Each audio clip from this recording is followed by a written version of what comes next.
आदि पुस्तक 23 पर्व। सारार आयुर परिमाण 127 वर्ष थिला। सारार आयु एते वर्ष परिमित। अनंतर सारा किणान देशस्थ किरियत अर्बरे अर्थात हिब्रोन रे मला।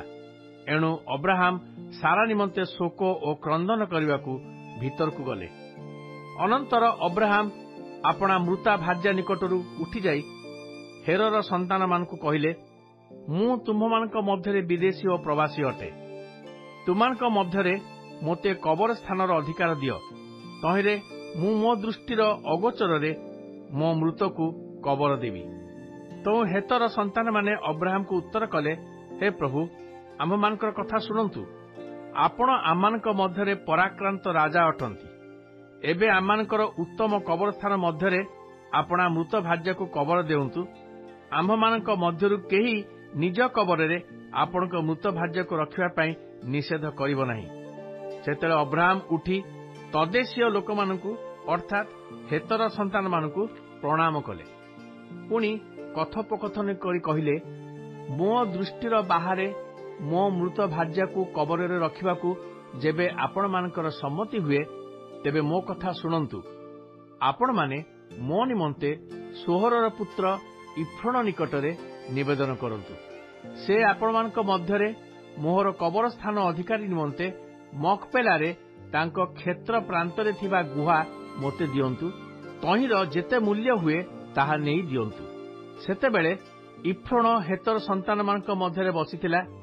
तेणु हेतीय इफ्रोन अपना नगर द्वार प्रवेशकारी हेतर संतान समस्त साक्षात अब्राहम को उत्तर देला, प्रभु सेपरी हेबो नाही, मो कथा शुणु।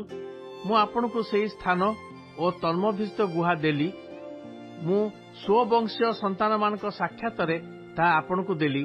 आपण निज मृत को कबर देउंतु। तहेर अब्राहम सेही देशीय लोक मानक अग्रते प्रणाम कले। पुणी सेही देशीय लोक मानक कर्ण गोचर रे इफ्रोन को कहिले, आपण जेबे मते ताहा देबे तेबे निवेदन करूअछि, मो कथा शुणु। मु सेही क्षेत्रर मूल्य देउअछि, आपण ताहा ग्रहण करंतु। तहे उत्तारे मु सेही स्थान रे मोर मृत को कबर देवी। तहे इफ्रोन अब्राहम को उत्तर देई कहिला, प्रभु, मो कथा शुणु। भूमि खंडकर मूल्य तो 400 सेकल रूपा। आपणक ओ आंभ मध्यरे ता केते मात्र। एणुकरी आपण निज मृत को कबर देउंतु। इफ्रोनर एही कथा शुणी अब्राहम हेतीय संतान मानक कर्णगोचर रे इफ्रोन द्वारा उक्त संख्यानुसार तत्कालीन बणिक मानक मध्यरे प्रचलित 400 सेकल रूपा तौली इफ्रोन को देले। एहेतु मम्रीर पूर्ववर्ती मकपेलारे इफ्रोनर जो क्षेत थिला सेही क्षेत्र और तन्मभिस्थित गुहा और तहिर चतुसीमांतर्गत वृक्ष समूह एही सबुरे हेतर संतान मानक साक्षात अर्थात ताहार नगर द्वार प्रवेशकारी समस्त साक्षात अब्राहमकर स्वत्वाधिकार स्थिर करागला। अनंतर अब्राहम मम्रीर पूर्ववर्ती मकपेला क्षेत्रस्थित गुहारे अपना भार्या सारा को कबर देले। सेही स्थान किनान देशस्थ हिब्रोन। एही रूपे कबर स्थान रे अधिकार निमंते सेही क्षेत्र और तन्मभिस्थित गुहारे अब्राहमकर अधिकार हेतर संतान मानक द्वारा स्थिरीकृत हैला।